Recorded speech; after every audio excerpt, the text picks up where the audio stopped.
RO organisation किस प्रकार से उपभोक्ता का संपर्क करेगी और समाधान करेगी? सीआरओ जो अगर वो जो एक अवेयर कंज्यूमर नहीं है, एजुकेटेड कंज्यूमर नहीं है और उसको लगता है वो कहीं ना कहीं से फ्रॉड हुआ है, उसके साथ फ्रॉड हुआ है ना, तो वो कंज्यूमर राइट ऑर्गेनाइजेशन को एक सिंपल सा एक आप वर्बली भी बताइए या एक लिखित में भी बताइए, तो इसको सीआरओ जो लेके जो कंज्यूमर प्रोटेक्शन जो ऑफिसर डीसीपीओ बोलते हैं उसको, डिस्ट्रिक्ट कंज्यूमर प्रोटेक्शन ऑफिसर के तहत में वो एक कंप्लेंट देगा और उसके बिहाफ में वो कंज्यूमर कोर्ट में इसका सुनवाई होगा। ये कितनी तादाद में है इस तरीके की समस्याएं लगभग? कितनी तादाद में है? हमारे वहाँ कितनी तादाद में? मतलब ये तो बहुत अनगिनत तादाद में है, परंतु इसका लोग बताते नहीं है ना।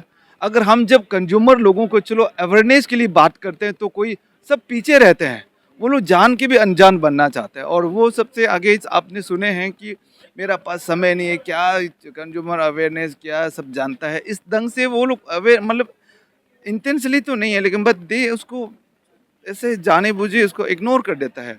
लेकिन इन छोटी छोटी चीज़ों में ही एजुकेशन पड़ा हुआ है, इसलिए हमें ही अगर अपना अधिकार को हम कोचते हैं तो हमारा राइट को भी हम जानना पड़ेगा ना, मेरा ड्यूटी को भी जानना पड़ेगा, मेरा रेस्पॉन्सिबिलिटीज़ को भी जानना पड़ेगा। नमस्कार, आप देखना शुरू कर दिए भारत सच न्यूज़। हमारी मौजूदगी अभी दिल्ली कॉन्स्टिट्यूशन क्लब में है और सीआरओ का टीम आज बैठक थी। बहुत बड़ी संस्था है और ये जो उपभोक्ताओं के लिए काफ़ी बड़े मात्रा में लोग काम कर रहे हैं। हमारे साथ अरुणाचल से आए हुए व्यक्ति सीआरओ की टीम के ये लोग अधिकारी हैं। आइए जानने का प्रयास करते हैं कि किन किन प्रकार के इनके पास समस्या आते हैं और किस प्रकार से समाधान करते हैं। सर, स्वागत है आपका भारत सच न्यूज़ में। Thank you so much. अपना परिचय दे देंगे दर्शकों को? मैं हूँ अच्यू बगान, मैं अरुणाचल प्रदेश का स्टेट प्रेसिडेंट हूँ कंज्यूमर राइट ऑर्गेनाइजेशन।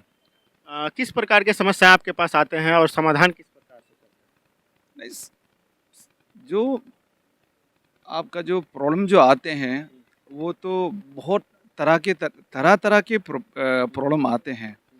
बस प्रॉब्लम मेन यही है कि कुछ लोग प्रॉब्लम आने पर भी उसके एजुकेट या अवेयर, हाँ, या कंज्यूमर का जो राइट्स हैं उसको लिटरेट ना होने के कारण से वो अपना प्रॉब्लम को नहीं बता पाते हैं। हाँ, और कुछ कुछ प्रॉब्लम ऐसा आते हैं तो वो वे लोग कंज्यूमर कोर्ट के बदले वे लोग जस्ट आपका पुलिस थाना जो नियरेस्ट पुलिस स्टेशन है उसको वो लोग ज़्यादा प्रेफर करता है।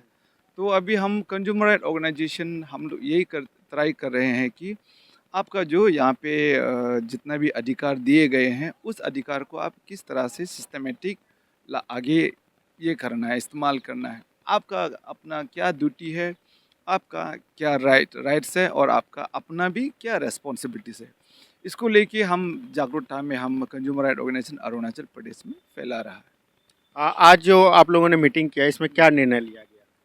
आज हमारे ये तो 15th फाउंडेशन डे था, तो स्पेशली आज का एक फाउंडेशन डे हमारा एक एनिवर्सरी तरह हम लोग का एक सेलिब्रेशन था। लेकिन स्पेशली इस बार हम लोगों ने जो कुछ ऑनलाइन से लेके ना और भी बहुत बड़ा बड़ा चीज़ हम लोगों ने ये किया है, मतलब डिस्कशन किया है। और कुछ ही मिनटों में हमारे नवीन शर्मा द्वारा जो नेशनल प्रेसिडेंट है उसके साथ हमारे एग्जीक्यूटिव बैठक होंगे, तो हम उसको रेजोल्यूशन ये करके फिर फर्दर हमारा क्या करना है, कौन सा इनिशिएटिव को हम लोग इनिशिएट करना है उसको हम लोग चर्चा करेंगे। अरुणाचल प्रदेश में किस प्रकार से कार्य कर रही है ये संस्था? अरुणाचल प्रदेश में तो हम लोग बहुत जोर जबरदस्त कर रहे थे। बस ये दो दो साल हम लोगों ने थोड़ा सा कुछ इंटरनली या टेक्निकली कुछ इशू के चलते हम लोग बहुत ज़्यादा बाहर में नई एक्टिविटी कर पाया है, लेकिन हम लोग पूरा थाना हुआ है करना ही है बोल के। कितने सालों से संगठन चल रहा है? हमारे अभी अरुणाचल प्रदेश में 2017 से है, तो 18 में हमारा एफिलिएट हमारा रिकग्नाइज हुआ है। तो अभी आपका 7-8 ईयर्स तो रनिंग है अभी। ये संस्था जो है आज 15वां वर्षगांठ मना रही है। 15 सालों में कैसा रहा आपका संगठन? देखिए, कोई भी एक ये जो एक संगठन यूं ही 2-4 दिन में नहीं बनता है, तो इसको 15 साल आज मनाया है, तो इसमें आप यही सोच सकता है कि कितने लोगों ने अपनी कुर्बानी मतलब फाइनेंशियल सेक्रीफाइस, हाँ, एक आरामदायक सेक्रीफाइस को मतलब सभी चीज़ों को कुर्बानी करके इसमें आए हैं, और कोई कोई तो अपना जान तक को भी कुर्बान कर दिया इस संगठन को आगे बढ़ावा लाने में ना।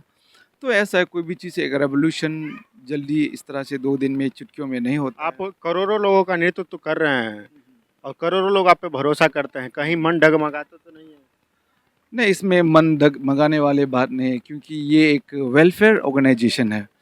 तो ऐसा ऑर्गेनाइजेशन है जिसमें आप अपने समय को, हाँ, आप निकाल कर आने वाले युग के लिए आप अच्छा कार्य, एक रास्ता, एक पात्र आप दिखाने जा रहे हैं, तो इसमें डगमगाने वाली बातें तो होता नहीं, और ये लोन हमारा राइट भी है। लोन माफी के बारे में आपका क्या विचार है?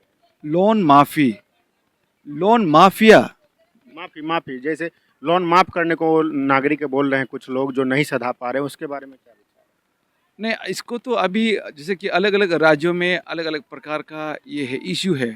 हाँ, जैसे हमारे वहाँ के बिल्कुल अलग इशू है, और कुछ कुछ मेट्रोपॉलिटन है जहाँ पे जो इंडस्ट्रियलिस्ट हैं, कहीं में अपना कंपनी फैक्ट्री वेल सेटअप है। हमारे वहाँ पे तो ऐसा नहीं, क्योंकि हमें अपने अपने इस साइड को देखना होता है, तो हमारे वहाँ पे एक्चुअली पूरा जितना भी हम डिपेंड हम सेंट्रल गवर्नमेंट को ही करते हैं। आपने देखा कंज्यूमर राइट ऑर्गेनाइजेशन का किस प्रकार से लोग एक मुहिम की तरह काम कर रहे हैं, एक टीम की तरह काम कर रहे हैं। ये लोग जनता के लिए बता रहे हैं, इसमें मन डगमगाने की कोई बात नहीं है, ये लोग जनता के लिए समर्पित है। Sunny Singh, state president Delhi. आज ये क्या चीज़ की मीटिंग हुई है? आज जो मीटिंग जो हुई है पूरी हमारा एनुअल प्रोग्राम है कंज्यूमर राइट्स से रिलेटेड।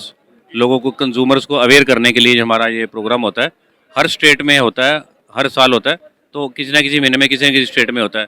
दिल्ली में होता है जो हर साल मार्च या अप्रैल में होता है। तो इस बार उपभोक्ता अधिकार संगठन आखिर क्या अधिकार आप दिलाएंगे? अधिकार क्या दिलाएंगे? अधिकार जो मिले हुए हैं उनको, उनके साथ वो अधिकारों का हनन ना हो, इस चीज़ के लिए उनको जागरूक करते हैं। और अगर किसी के अधिकारों के ऊपर गलत किया गया तो उसको हम उस चीज़ के लिए पूरी सपोर्ट करके उनको हक दिलाया जाता है उनको।